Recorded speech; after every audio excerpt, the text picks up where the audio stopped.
Hello and a warm welcome to Econoday Unplugged. It's Wednesday, 10th of August 2022. It's that time of the month again when we provide our global roundup. So on the podcast today, we have Terry Sheehan on the US East Coast, Max Sato in British Columbia, Brian Jackson's in Sydney, and I'm Jeremy Hawkins in London.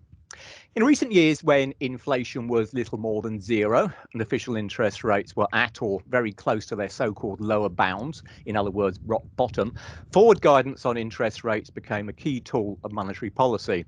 However, with inflation now overshooting targets by credibility-threatening amounts, some central banks have been forced to modify their approach. Many have adjusted their language to be at least much more general, while a number have simply jettisoned forward guidance altogether. On the positive side, these changes will allow policy to be a lot more nimble, which against the current global economic backdrop must be a good thing. However, the shift also reflects increasing uncertainty about the economic outlook and could potentially boost market volatility around policy announcements as investors have less information to work with. So in today's podcast, we'll have a look at what's going on in the global economy and assess how the latest developments might impact the way in which monetary authorities ply their trade. So as usual, then we'll kick off with Terry. So Ms. Sheehan, before we get to the economy per se, back in May, Jay Powell said, to quote, a 75 basis point increase is not something that the committee is actively considering, only for the June FOMC meeting to deliver just that and indeed follow it with another 75 basis points in July. Last month, Powell said, quote, it's time to go just to a meeting by meeting basis and not to provide the kind of clear guidance that we had provided. So what's your take now on where the Fed sees their forward guidance going? Well, I think because this is rather analogous to me, the situation before the Iraq War some decades ago. There was just so much uncertainty in the outlook that at the time the Fed was giving us its bias toward tighter or easier rates.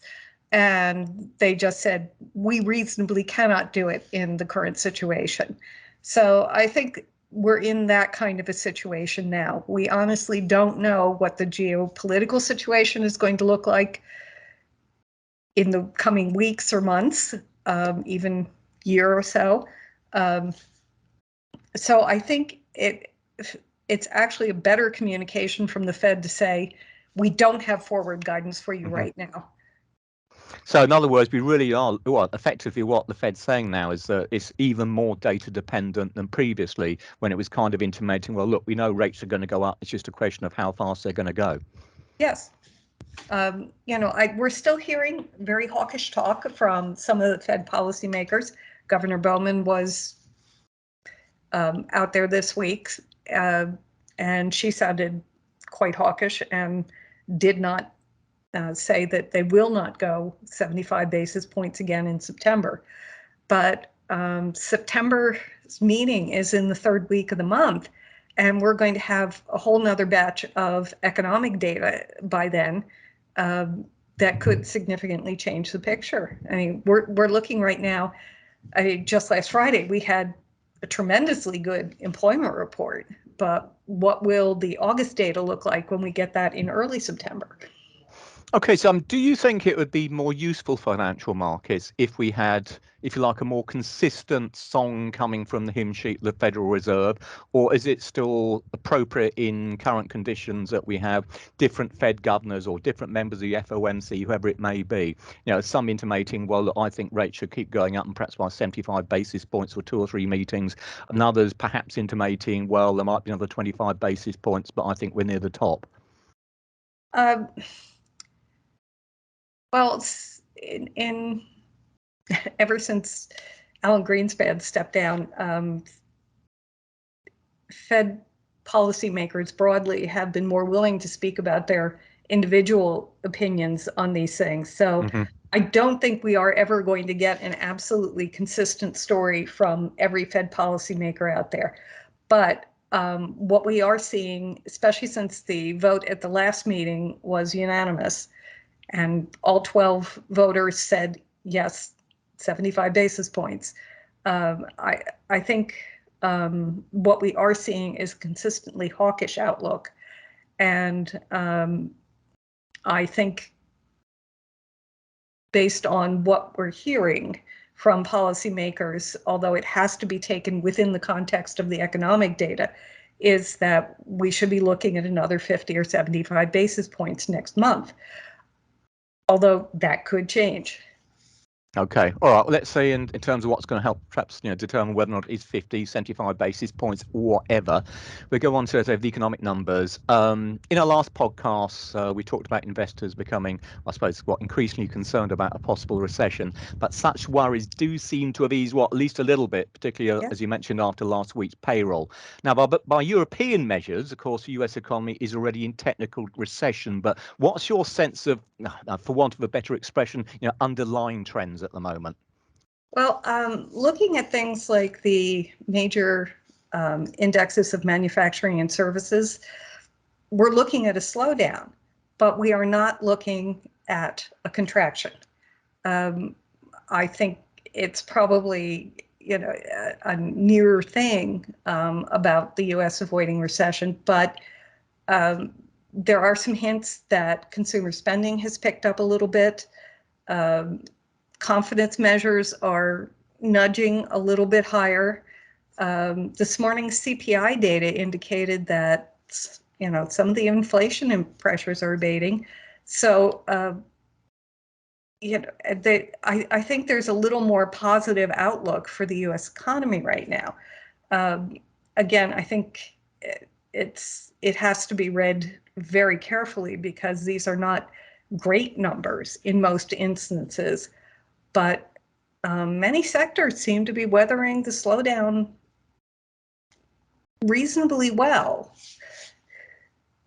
Okay, you mentioned inflation in there. The July numbers perhaps being at least on the whole, a little bit softer than expected. Yeah. Also noticed from the New York Fed the other day, their July survey came out and suggested, or at least found, I should say, that inflation expectations have declined relatively well in July too. Yeah. Do you think there's any kind of justification now for thinking that, well, hang on, we are probably near about the top of US inflation, or are there still upside risks out there? Oh, there's this upside risk out there, certainly. But the easing up in energy prices has been really a huge benefit to household balance sheets and has helped discretionary spending in the U.S. a great deal. Food prices are definitely still going up, but consumers have more room around that. They can make substitutions and do more bargain shopping. You can't do that when you go to the gasoline station. You have to pay whatever the price is at the pump. You don't have a lot of options. So, one thing that really kind of took me by surprise in this morning's CPI report is that motor vehicle prices were flat compared to the prior month. Haven't seen anything like that for quite a while. So, there are some hints there that some of the demand side price pressures are improving. I'm not going to say they're great because if you look at the core, you still got an up 5.9% compared to last year, which is still well above the Fed's 2% target. But things like the Atlanta Fed's business inflation expectations reading came down 0.2 to 3.5% today. So there are signs that the Fed's credibility as an inflation fighter is getting some traction again with these price declines. Okay, that's interesting stuff. Last question I particularly want to ask you, and indeed it applied to Brian and Max as well, really. Looking at some of the recent data, data we know have been extremely volatile for some time now, in large part because of COVID, and then obviously we had the war in Ukraine. Something else which has happened, particularly I noticed in Europe, though, is that partly due to COVID, and indeed, if you believe what the German FSO are saying, it's largely due to COVID, there have been some fairly significant back revisions coming through the data. So without, don't want to get too much on Europe, but German first quarter GDP, for example, originally came out as being up 0.2%. And that's just quarter on quarter, revised up to 0.8%. So in US terms, at seasonally adjusted annualized rate, that's up from 0.8% to 3.2%. And that is a very unusually large change for Germany. We've seen some big revisions coming through to the likes of UK retail sales data and so on. So, I mean, certainly within Europe anyway, we're at the stage whereby, not only do the central banks not know what's happening in the future, they're even less clear than usual what's happening now. Is that true, do you think, of a US case as well? Well, we'll know that a little bit better later this month. We just got the advance report on growth in the second quarter. But we are going to be seeing annual revisions to our GDP data at the end of September. So, it's possible we'll see similar large revisions as some of the late data comes in. But I'm not actually expecting to see huge revisions like that. Okay, fair enough. Be interested to see what happens. Right. Yeah. Well, anything else from your side, Terry? No, I think those are the highlights. Okay, that's excellent. Very much as always. Right, let's whiz across the border to Max then in Canada. So Max, Canadian economy has been something of a star performer for a while now, but we've had consecutive falls in employment in both June and July. Econoday's ECDI, our Economic Consensus Divergence Index, is back below zero for only the second time since the beginning of March. So could this mean that perhaps the economy is going to slow a little bit more quickly than the Bank of Canada expects, or is it still full charge as far as the economic activity is concerned, your side? Concerning the labor market, I think Canada's market had already recovered to pre-COVID levels. So the recent weakness was sort of discounted by the markets. The GDP seems to be still growing in Q2. So there's a little bit divergence between the US and Canada. And whether this slowdown in the housing market is going to really cool down the entire economy or not, we have yet to see. Realtors are saying there's so many people still, they're so busy, people trying to sell or buy. And that comes from the backdrop of the still shortages of affordable housing in major cities. So whether aggressive tightening will kill the economy or not, we don't know yet, but it looks like it is slowing, but not to be in to the situation where everything's being ground to a halt. Okay, and let me ask again, so sticking with this forward guidance theme, I mean, Bank of Canada, a central bank that over the years has both been very pro and also very, if you like, anti-forward guidance, and of course, completely shocked financial markets with July's 100 basis point tightening. What's the sort of Bank of Canada's current thinking on the subject, do you think? I mean, are they, do they still believe that the idea of giving financial markets an indication of what's going to happen to policy is a good thing, or are they shifting toward more of this world of, right, we take each meeting as it comes, depending upon how the data have come out in the interim? I remember years ago, the Bank of Canada tended to surprise the market, so I guess so did everybody else. But I think they're trying to be more transparent and try to create expectations in their own ways. And I think definitely 100 basis points was a surprise, but maybe they thought about 75 and then they thought, well, we have to play catch up and then we have to hurry before it becomes too late. August is a month of no meetings. And so that was, I'm not sure if it was clear to the market, or maybe they hadn't really decided how much they had to raise in July. Okay, so what's the current thinking in terms of next meeting is September, isn't it? So, I mean, having just done 100 basis points, I'm presumably they're not looking at doing another 100 come September time. So what's the sense that they might do then? So I assume rates are going up again in September. Right now, the key policy rate is at 2.5%, and the natural rate is considered to be in a range of 2 to 3. And the governor has been saying they will either keep raising to the to be more neutral, or could go above neutral depending on the data. So another 50 basis point hike would push it up to 3. That's still just the top of the range. Right. So it could be 50, 75.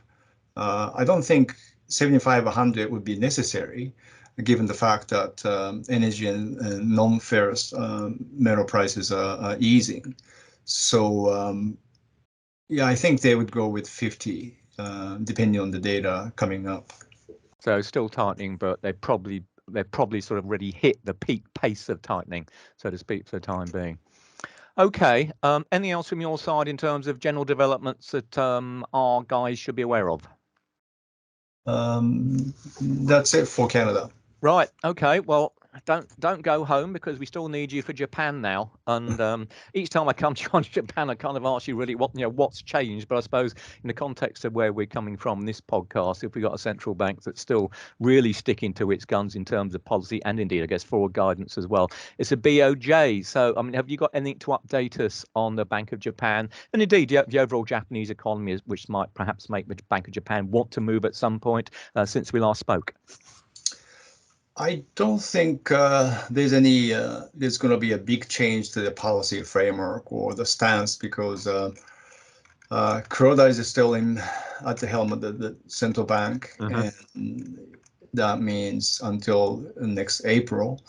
And Prime Minister Kishida has a lot more other urgent things to deal with. He's leaving the decisions up to the central bank, and he's always not interested in pursuing Abenomics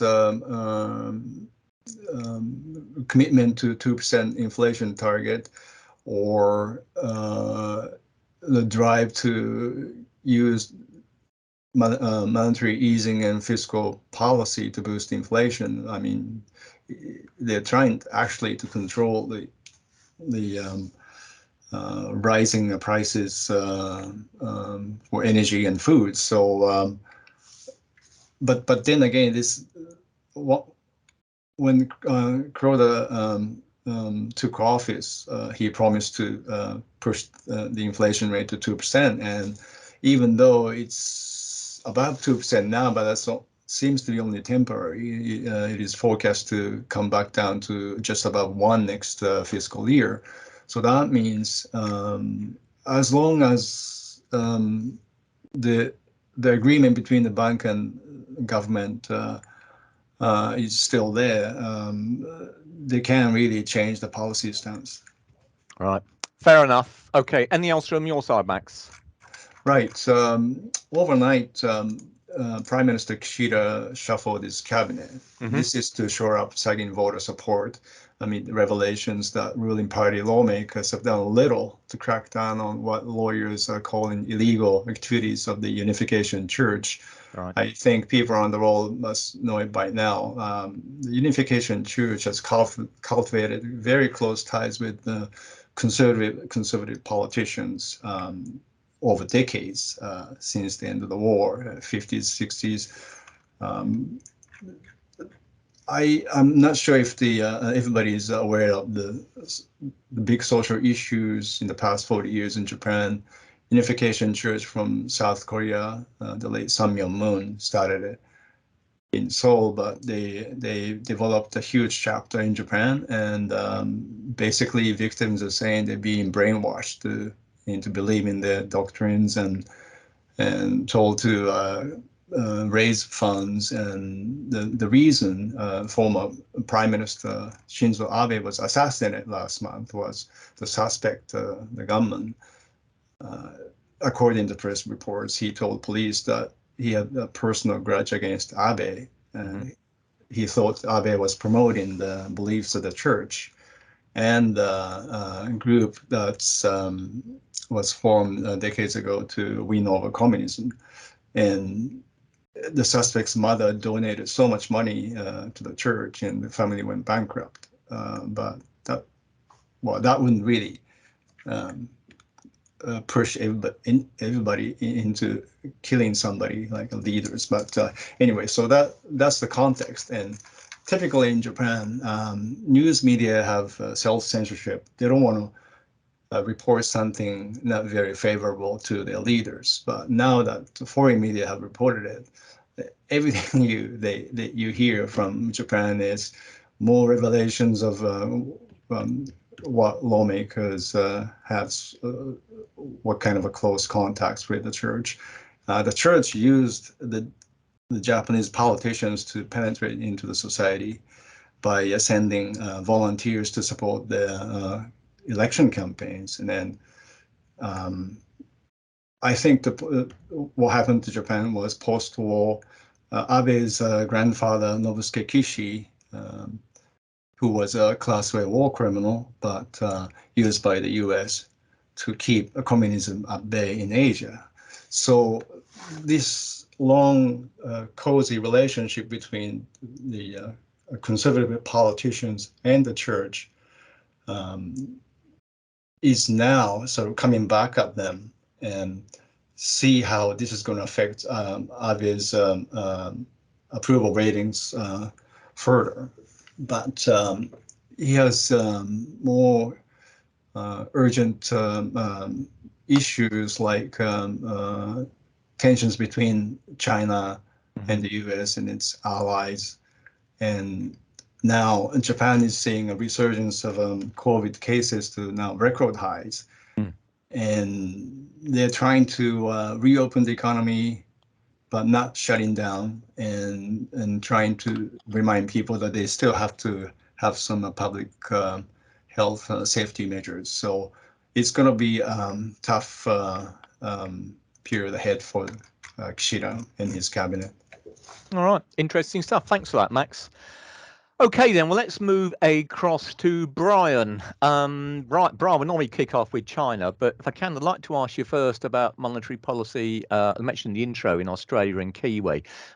Missing inflation targets, I guess, has put a lot of, well, a serious dent on the credibility of many central banks. And it seems now that, you've got major reviews taking place into how and why the RBA and the RBNZ were so far off their inflation forecasts and hence slow to tighten.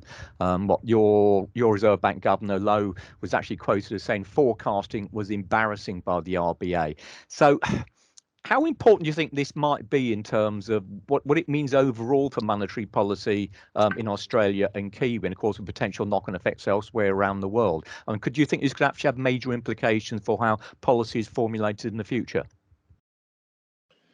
Well, I guess the risk is that they'll swing too aggressively the other way in order to try and re-establish their credentials and to get inflation as quickly back to their target levels as they can. So, that I guess that is a danger. They have, particularly here in Australia, there has been a lot of criticism both in the press and from certain parties about what the RBA has done. A lot of people feel that they've been misled by previous advice about when they expected to start tightening policy. I think we all realise that forecasting is very much an inexact science, and it's not going to be easy always to get those calls right. But I guess where the RBA did leave itself open to criticism is that they were pretty explicit in in what they were thinking. And so I guess the temptation going forward might be just to be less explicit about where you see things going, so you won't be criticised if things turn out differently.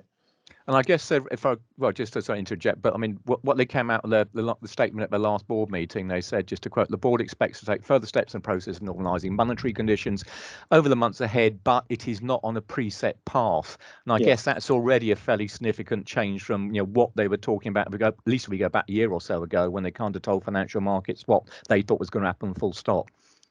Yeah, I mean, they were very, as I said, they were much more explicit 12 months ago, saying, we don't expect to see a move before 2024. That line was used several times.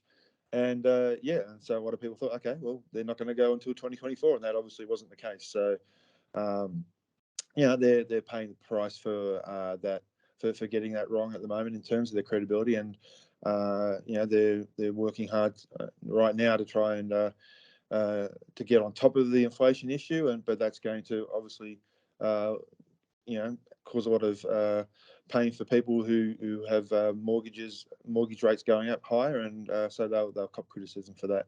Yeah, them and many other central banks as well. Okay, in terms of sort of what's happening in the economies, though, let's kick off with Australia and Kiwi, since we're there at the moment. Have there been any sort of major changes since the last podcast?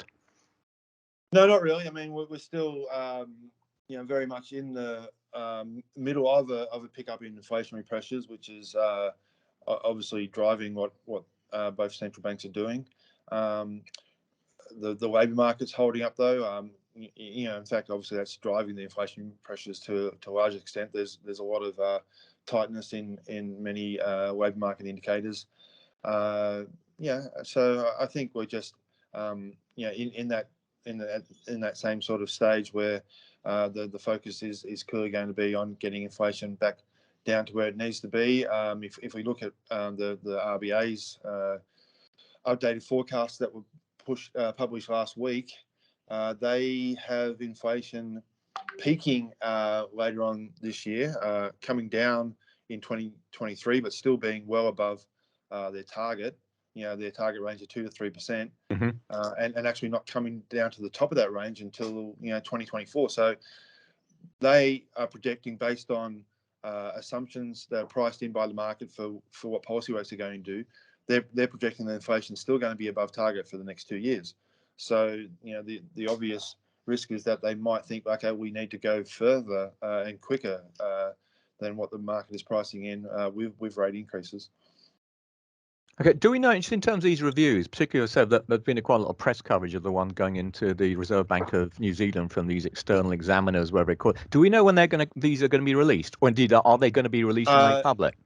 Yeah, I don't remember when the RBNZ one will be out. It's probably published somewhere, but yeah, sorry, I don't have it to mind. Okay, yeah. But I mean, obviously that'll come out. At some stage after they have a chance to do the review. I know the Australian one, that review is due to be out sort of early next year.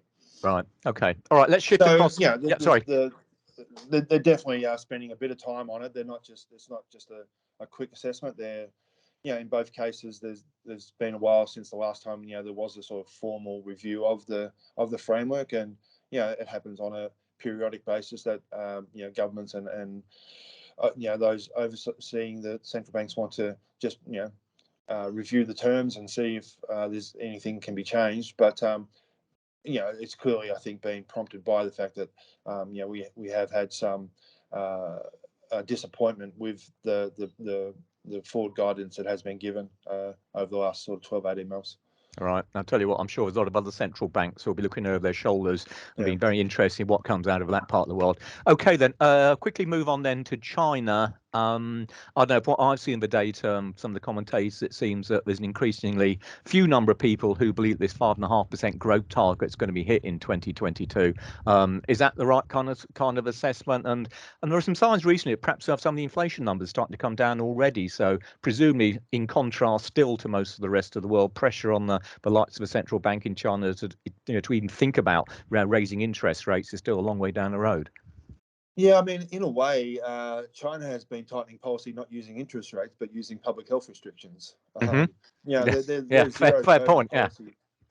zero COVID policies have had a pretty significant impact on demand and activity and inflation by just closing down large parts of the economy for quite some time now. So, they haven't been moving to tighten policy like other central banks, but they have been clamping down on things that way. So, I think if anything, there is upside risks to growth if they do get on top of the pandemic and feel comfortable in relaxing those public health restrictions. Now, predicting that is very hard. I mean, predicting economic data was hard enough. Predicting, obviously, the pandemic outcomes is even good more luck difficult. with that one. Yeah. Actually, sorry. Can I quickly? So there is a risk, are there still lockdowns in place in China, or have they been eased now? They have been eased, but they're still very tight in Okay. many parts, and you're still getting local flare-ups and then responses from local authorities. So I think there's obviously downside risks as well. If we continue to see these outbreaks take place and restrictions keep on getting tightened all the time, then it's going to be hard to meet even a lower growth forecast. But it's a two-edged coin, two-edged sword. It could easily go the other way if we do see a really significant improvement in public health conditions. Okay, fair enough. Anything else from your part of the world you think you should chip in? Well, you did mention Chinese inflation coming off, and so that is a difference between what's happening in China and elsewhere in the region. We had Chinese inflation data out yesterday, and the headline rate went up a bit, but that was entirely due to food prices, in particular pork and fruit and vegetables. So some of the key food items, they had bigger year-over-year increases. But if you just look at if you strip out food, the inflation rate was steady, and if you strip out food and energy, we actually saw a bit of a fall in that core inflation rate. I think from 1% to 0.8%. So that, I think, is also obviously feeding into what policy is doing. There's not as much urgency to tighten monetary policy as what you're seeing in other major economies. Okay, actually, I should just quickly ask you, because notice that India, Reserve Bank of India tightened 50 basis points, where are we, last Friday, wasn't it? That was expected, I assume, and still more to come there, or is there anything different we should be thinking about there? There's probably still, I think, the bias is still towards a little bit more. So they've got the inflation problem that we're seeing elsewhere, and so they're trying to use monetary policy for that. But they're also the activity numbers that have come out haven't been too bad, actually. If you look at the PMI numbers and industrial production, it seems to be holding up quite well. So I think that will give the RBI confidence to at least retain that bias towards some further tightening of monetary policy. Brilliant. Okay, anything else from your side? No, it's just continuing on really with that theme that inflation is still the number one issue across most of the region, and so central banks still have more work to do. Okay, great. Thanks, Brian. Okay, then let's move on and round off with Europe, and I guess one of the most obvious, if you like, forward guidance casualties of soaring inflation can be found at the European Central Bank. So the ECB, as people probably noticed, they hiked interest rates by 50 basis points on July the 14th. That having said in June, and stressed the fact later that it would be only 25 basis points. So their forward guidance at that time was extremely specific, simply saying that, right, now we'll be putting interest rates up 25 basis points come the July meeting. So raising by 50 basis points at a time when they had their chief economist, if I remember correctly, even about 10 days before that meeting, still maintaining that 25 basis points would be more than enough, really does kind of put the death knell, I suppose, as far as forward guidance goes into for ECB policy. In fact, the only information we really got about the outlook for interest rates was, to quote, a further normalisation was seen as appropriate.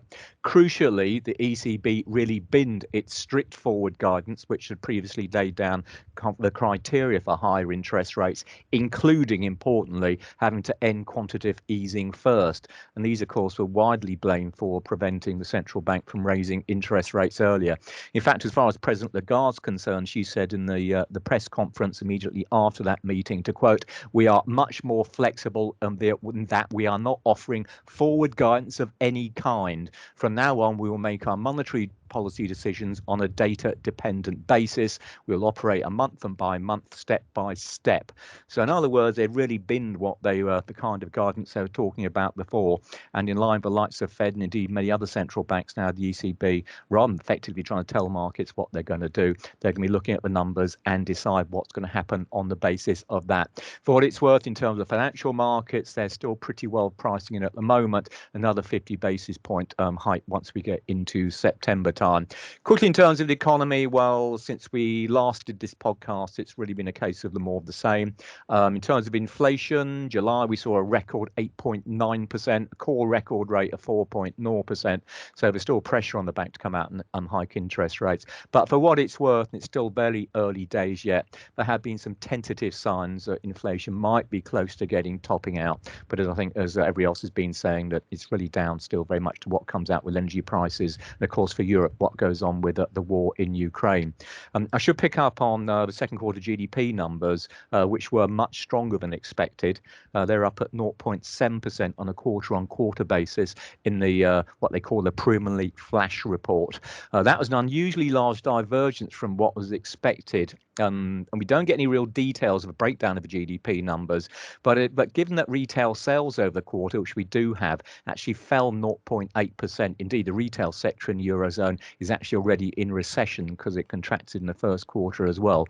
Besides that, domestic demand is struggling. In fact, it looks like most of the growth in the second quarter really came out of a kind of a post-COVID rebound in tourism. So we saw particularly strong growth numbers out of Italy, which on a quarterly basis was up 1.0%, and Spain 1.1%. So two of the main holiday destinations within the Eurozone itself. Germany, it's got to be said, is still a big worry as Russia continues to cut back on its energy supplies.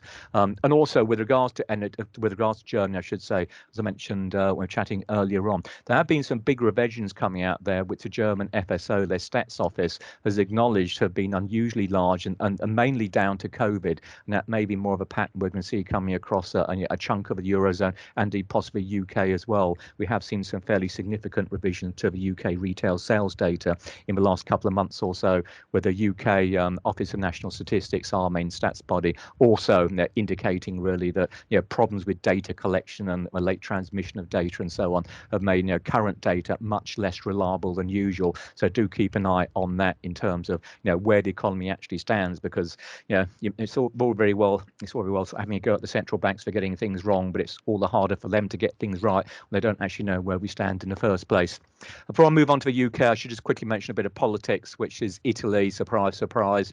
Prime Minister Mario Draghi resigned on the 21st of July. So there'll be snap elections now on September the 25th. Nothing new about political instability in Italy, of course. It's part and parcel of things these days.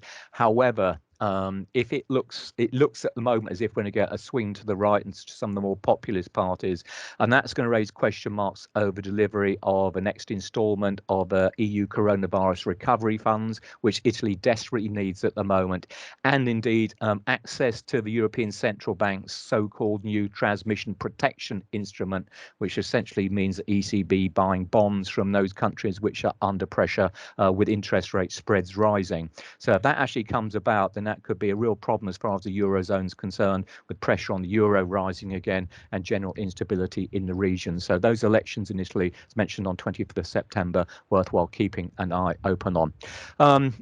In terms of where I am, Bank of England then, well, B of E's in a right royal mess at the moment. It's under immense pressure. Its inflation forecasts have been badly out of sync. If we say that the RBNZ and the RBA haven't done too well, try have a look at what the Bank of England's been saying.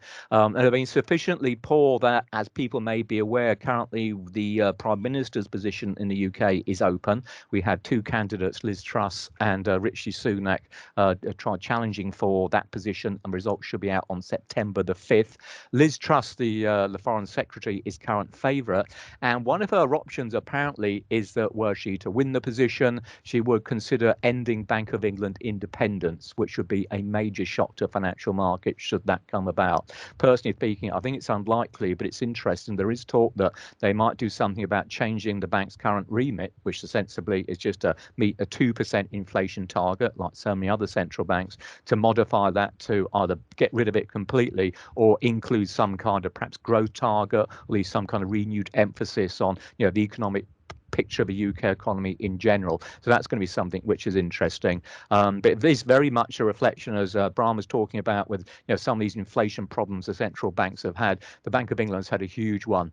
And indeed, we've got to the stage now whereby I guess you can say that in terms of forward guidance from the Bank of England, they effectively ended it back in November last year, when, having sort of seemingly told financial markets that interest rates were going to go up then at their MPC meeting, they duly left them hold, which surprised everyone and went down like a lead balloon, and then sort of raised them in December, having sort of intimated that policy was going to be on hold then, which went down equally badly. So I must say, case now that my financial markets aren't too sure how to interpret what the bank says from the various MPC members when it comes to policy.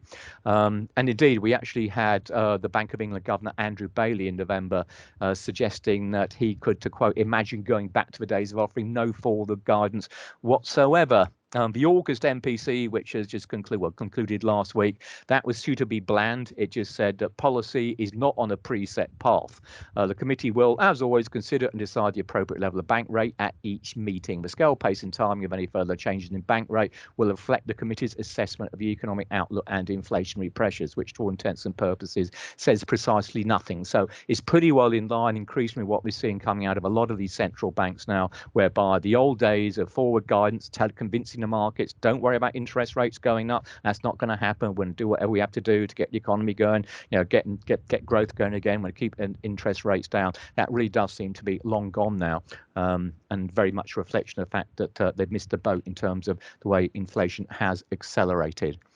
What else should I mention? Well, just quickly in terms of the UK numbers, I guess, if you believe what the Bank of England is now saying, and it has to be said, I think a lot of people are quite dubious about this, the new forecast suggests that the UK economy will be contracting on a quarterly basis every quarter from the end of this year right through to the end of 2023. Now, if that's right, it's clearly going to make us one of the weakest economies right across the G10 group of countries, which means you would expect the pound to be under considerable pressure. The fact that the pound's hardly moved since the bank came out of these forecasts, I suppose, is tantamount to indicating that, you know, not too many people believe what the bank says when it comes to forecasting now. Nonetheless, they did also say, which is going to be much closer to the truth, that UK inflation is going to hit a whopping 13.3% in October. That's when we have the next big increase in the price cap on domestic energy prices in the UK coming through. And although that number may not be exactly right, it is going to be a huge number. So the bank really is facing an extremely difficult policy dilemma at the moment, under which growth, if you believe it, is going to, well, the economy is going to fall into a significant recession next year at the same time as we've got inflation so far above target, you can't believe the numbers. But quite interesting, just, you know, adding to the complete melee of what's going on in the UK, just the other day we had one MPC member suggesting that if the bank's forecast on the real GDP is correct, we could see recession in the UK causing inflation to fall much faster than expected. So we could end up with the Bank of England cutting interest rates at the same time as they're sucking liquidity out to shrink its balance sheet through its QE program. So what would be giving away with one hand, it'd be kind of taking back with the other. So it's going to be great fun trying to interpret exactly what the bank's going to be trying to do over the course of the next few months and quarters. Okay, let me round off from my side with the Swiss National Bank, mainly because we talked a lot about forward guidance on this podcast. Some banks like it. A lot of banks now are very cautious about it, and some banks think, well, it's not worth having anymore. Well, there's one central bank who made it painfully clear that it isn't interested in forward guidance. It's the Swiss National Bank. For those people who remember, it pulled its FX target floor from under the euro Swiss franc cross rate back in January 2015, much much the market surprised. No one expected that, and markets were extremely unhappy about it. It also raised interest rates by a surprisingly large 50 basis points a couple of months ago in June, when markets were only expecting 25 basis points. And just to rub it in, it went on to say, to quote, "It is not in our we are not in the business of forward guidance." So really, as far as the SMB is concerned for financial markets, don't expect any help there. Okay, on that note then, I guess we've probably prattled on enough for this week. So what can we say? Well, I guess it's probably fair to say that forward guidance can have an important effect when official interest rates are at their lower bound, but when inflation is so far above target, the economy is not performing as expected, and even the current data are less reliable than usual, central banks really need to be able to act both quickly and flexibly, and that's certainly where we are at the moment. Increased data dependency, of course, for the central banks makes keeping up to date with the latest statistics all the more important. And of course, you can find all you need to know on that front in Econoday's global economic calendar. Do check it out. For now, though, on behalf of Terry, Max, Brian, and myself, thanks ever for listening. We hope to see you again next time. Bye for now.